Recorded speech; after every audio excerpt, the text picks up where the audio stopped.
O aguinaldo ciego, raín de clotes, una limosneta pa' ese pobres. Dónenme la fronte que m'entenc anar a missa matines i a missa del gall.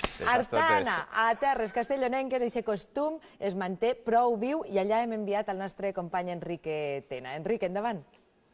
Bona vesprada, companys, com esteu? En un dia tan important com avui, el dia 24 de desembre, en la nit de Nadal, me n'he vingut al meu poble, a Artana, concretament per a parlar d'una de les tradicions que no s'està perdent així a la Plana Baixa, exactament del costum de les estrenes. Anem a parlar amb Matia Maria, per a que es conti un poc més d'aquest costum que no s'està perdent. Tia, en què consisteix això de l'aguinaldo, que es diu en castellà? Tota la vida és estilat. Quan érem xiqueters ja ens donaven una bosseta perquè anàrem a casa de les ties o abueles a replegar l'aguinaldo. I l'aguinaldo posaven el que volien.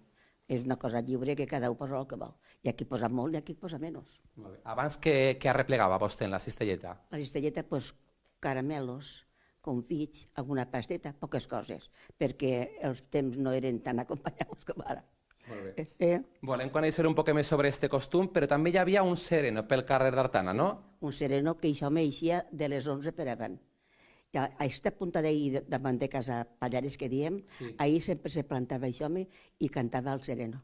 Ave Maria Puríssima, sempre cada concebida. Són les 11:30 i se n'anava. I d'ahir sí que vostè després li donaven el dolç? No, nosaltres no li donàvem res. N'acabant això a replegar pel poble i li donàvem el que volíem.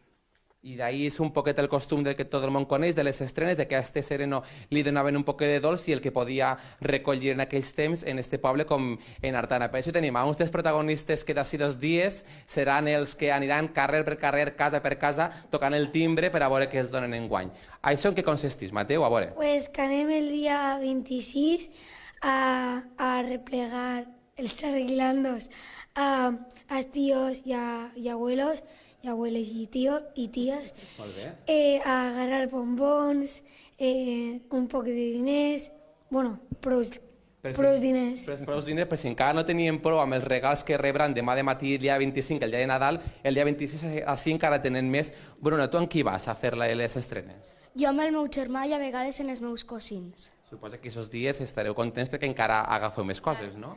I els regals de Papa Noel també vindran demà i segur que ens duen moltes coses perquè ens hem portat molt bé. Dóna fe de que s'han portat molt bé. Tenim d'arreglar la xemeneia, no va ser que d'ací un ratet, d'ací uns minuts, va ser el Pare Noel. A veure, Andreu, aquests dies suposo que anirem també amb els amics, amb el teu germà, arrepleguem molt la bolsa, la carreguem molt? Sí.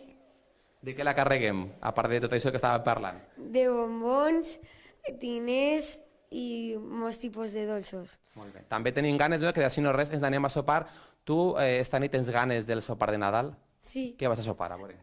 Gambes, molts tipus d'aliments, pa tostat i torrons. I torrons, així que no falte. Però, abans de que arribi el Pare Nadal i abans de que arribi les estrenes així a Artana, què te durà demà o què te pot dur demà el Pare Noel? A veure. Cuentos, joguets i m'he demanat moltes coses. Doncs nosaltres acomiadem des d'ací esta connexió. Com veieu, les estrenes, un costum que així a Artana, a la Plana Baixa, no s'acaba, i només dir-vos molt bon Nadal a tots els valencians i valencianes. Bon Nadal també per a tu, Enrique Tena.